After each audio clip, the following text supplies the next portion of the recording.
Welcome to the Friday Trends Special. I'm Doug Grunther, and I'm here with the publisher of the TrendsJournal, Gerald Celente. Tonight's topic, no time for peace. Well, I guess with that subject, we should toast each other first with a drink.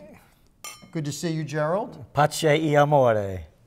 I like the sound of that. Peace and love. Well, interestingly, last December, as you do every December, you come out with what you feel are going to be the top 10 trends for the upcoming year.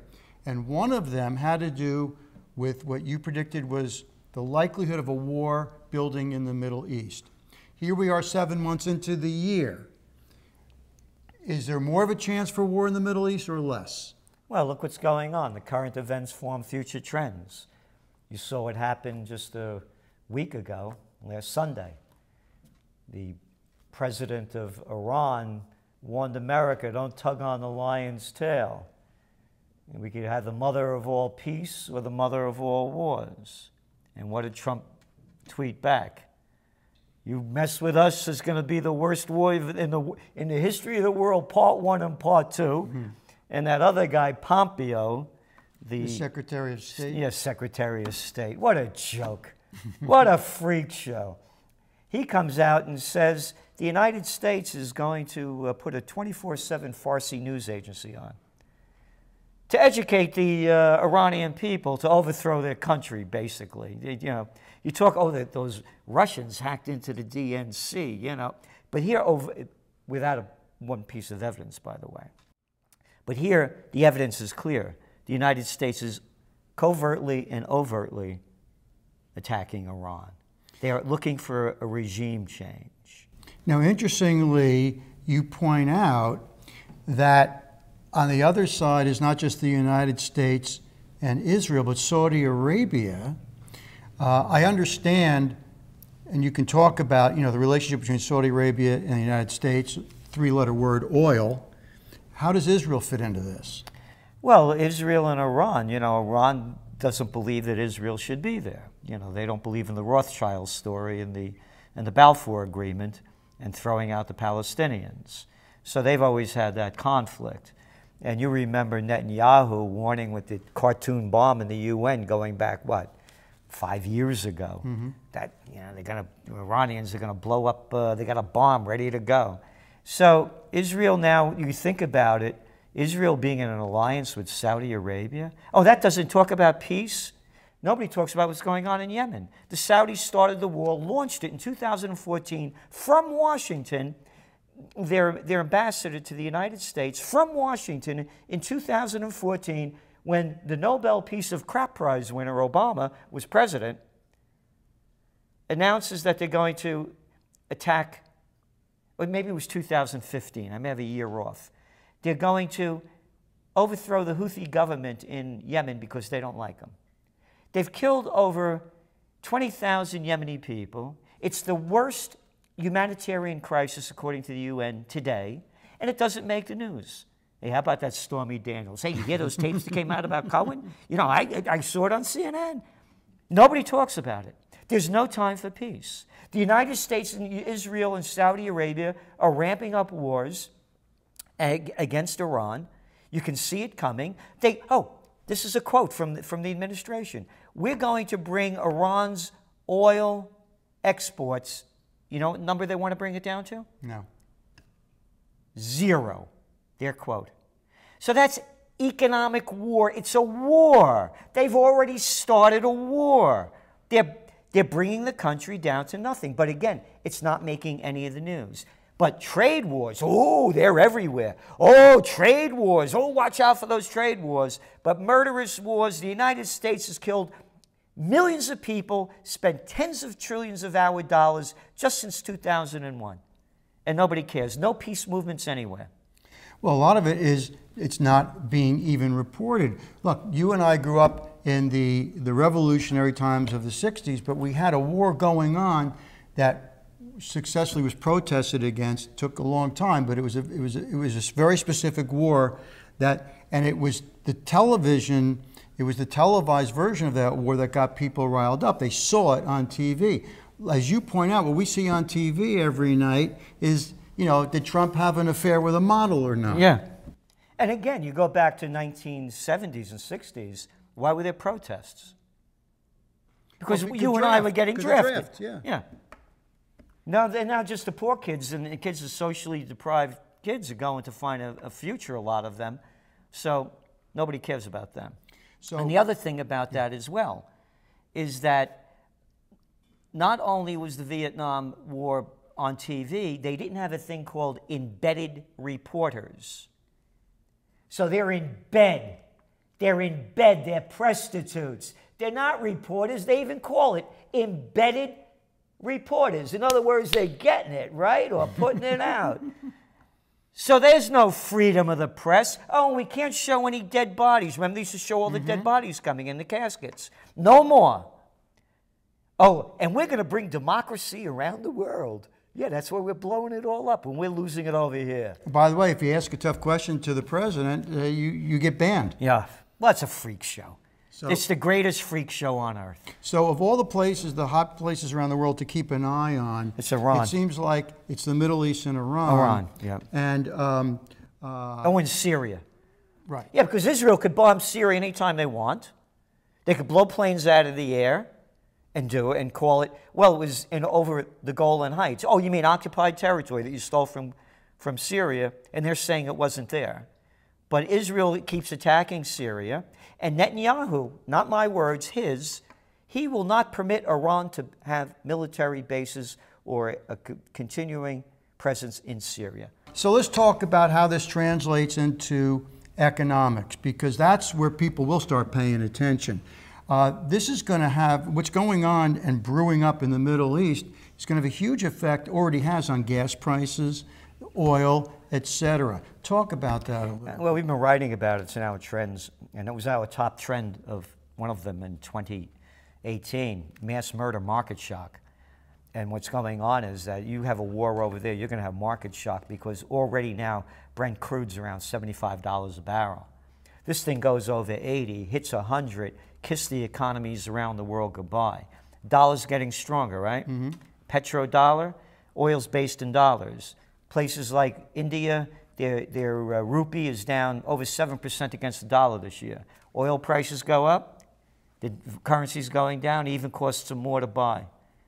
So you're going to have a crisis. If there's war in the Middle East, the Chinese economy, they're just dumping more money into it now to keep it floating. They're the biggest buyers of oil. If oil prices go up, this weak economy goes down. So knowing that, the Chinese are going to have something to say about that. What's going on under the surface? I mean, they're just not. Are they just sitting back and hoping nothing's going to happen? Funny. You got to believe they're being proactive. Yeah, they are. They're different. Yeah. This is just yeah. Cuba and China vowed further strengthening ties and deepening their friendship. Chinese President Xi on Tuesday called on China and South Africa to continue striving to develop closer ties and join hands. Rwandans from all walks of life spoke highly of President Xi's state visit to the African country. This is July 24th. This is all recent stuff. Yeah, July 22nd. Xi attends handover ceremony of Senegal's national wrestling arena. UAE, United Arab Republic, China's Xi welcome ceremony. This is July 20th. Okay, so what is he trying to... One more. He's Chinese and Serbian companies form association to boost economic ties. The business of China is business. While America is bombing, destroying, and mutilating countries and people, they're doing business. So the business of China is business. The business of America is war. China's going to buy oil from Iran. They're going to continue going. But as the United States focuses on fear and terror, the Chinese are taking over the world. Economically. Economically. And it's smart because Africa's filled with resources, and Nigeria is a big oil producer. Yeah, all over the place, yeah. And they need the natural resources. Yeah. So that's what's going on. So where do you see us going from here to the end of the year. Is there any hope that people will get wind of this and try to change? Lack of hope. Lack of hope and change you could believe in. That's why you're drinking Campari with a little more vodka in it? Yeah, well, we launched Occupy Peace, and now we've just launched the Occupy Peace Festival. Because I realize people don't want to hear just people speaking about anti-war, because there's no anti-war movements going on. And Occupy Peace was the only peace program with a platform, an action plan. Bring home the troops. By the way, how many troops? What? United States in over 80 countries with 800 bases. That's right. Well, China's building infrastructure and business. So bring home the troops, put the troops to work rebuilding our rotted infrastructure, 21st century WPA program, Troops Progress Administration, force Congress to vote to war, which they haven't done since World War II, and have referendums on each state ballot where we'll tell the congressmen how to vote, and congresswomen and senators, because we're the ones that pay for the war with our money and our lives. We got virtually very little support. So we figured we'd launch an Occupy Peace Festival. Take a look at this beautiful poster that the magnificent artist Anthony Frieda put together for us. We're going to hold it in Uptown Kingston. We closed down the streets. Derek Gcelente, our CEO, got all the permits to close down the streets. Mm-hmm. And we're having a festival, music, Occupy Peace. Liberty, love, joy, and beauty, join the evolution. Vendors, arts, crafts, food, music, speakers. We canceled it. No support. Very little support, next to nothing. Until, if Vietnam is a precedent, until we see every night on the news the destruction going on, much of which we're causing, I don't see much hope for a movement to happen. And unless they bring back the draft, that's the only way it's going to happen. Talk about skin in the game. You got it. Yeah. Yeah. Well, we're gonna leave a little room for hope.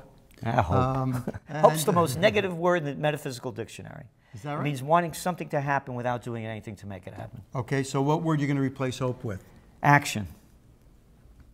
You have a quote somewhere around here. I saw it this morning as we were getting ready from, I think it's Samuel Adams, one of the founding fathers. Oh, yeah. It said, it's never a majority that creates change. It does not take a majority to prevail, but rather an irate, tireless minority, keen on setting brush fires of freedom in the hearts of men.